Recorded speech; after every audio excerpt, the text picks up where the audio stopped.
शुरुआत करेंगे कर्नाटक की खबर से। जनता देगी जवाब। दरअसल कांग्रेस अध्यक्ष मल्लिकार्जुन खड़गे के जहरीले साफ वाले बयान को लेकर प्रधानमंत्री मोदी ने करारा हमला बोला है। उन्होंने कर्नाटक में बीदर जिले के हुमनाबाद से एक जनसभा को जब संबोधित किया तो उस दौरान कांग्रेस पर जमकर निशाना साधा।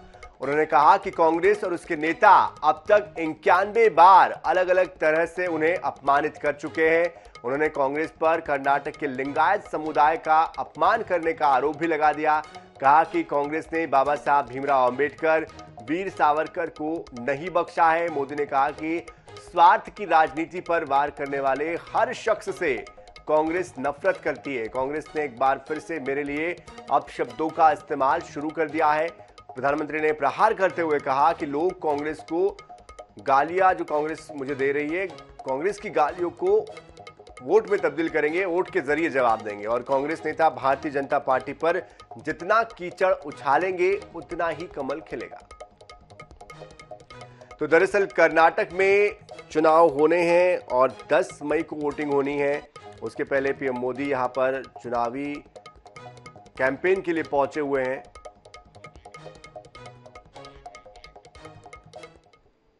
कांग्रेस की सरकारों ने महिलाओं के स्वास्थ्य, सुरक्षा और रोजगार की कभी चिंता ही नहीं की। पहली बार बीजेपी की डबल इंजन सरकार आयुष्मान भारत योजना लेकर आई।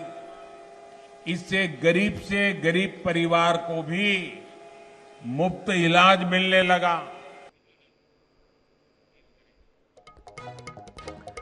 तो कर्नाटक में 10 मई को वोटिंग होनी है, 13 मई को नतीजे आने हैं। ऐसे में कर्नाटक की राजनीति में हर दिन बयानों का दौर जारी है।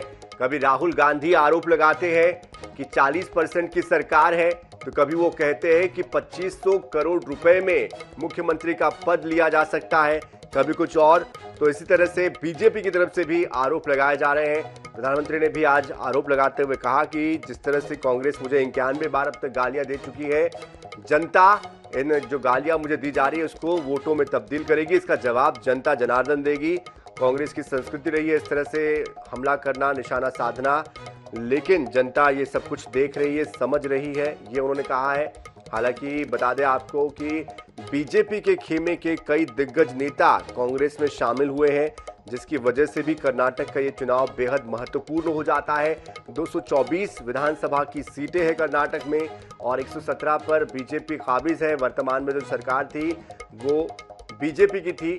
ऐसे में जिस तरह से जगदीश शेट्टार जो कि पूर्व मुख्यमंत्री भी रह चुके हैं कर्नाटक के, उनका कांग्रेस में जाना हो या फिर उप मुख्यमंत्री का जो कि बीजेपी से रह चुके हैं उनका कांग्रेस में शामिल होना हो, या कोई और नेता, लगातार जो नेता पार्टी बदलकर कांग्रेस में शामिल हुए हैं, उसकी वजह से बीजेपी को लेकर ये कहा जा रहा है कि इस बार जो चुनाव हो रहा है इसमें बीजेपी के लिए नुकसान की स्थिति दिखाई दे रही है। हालांकि ये जो चुनाव है बेहद दिलचस्प होते जा रहे हैं, क्योंकि दोनों ही तरफ से अलग अलग वादे भी जनता से किए गए हैं। इन वादों पर जनता कितना एतबार करती है और किससे अपना जनादेश देती है, ये देखना दिलचस्प होगा। लेकिन हर दिन जिस तरह की बयानबाजी सामने आ रही है, उसके बाद सुर्खियों में जरूर कर्नाटक का जो चुनाव है वो बना हुआ है।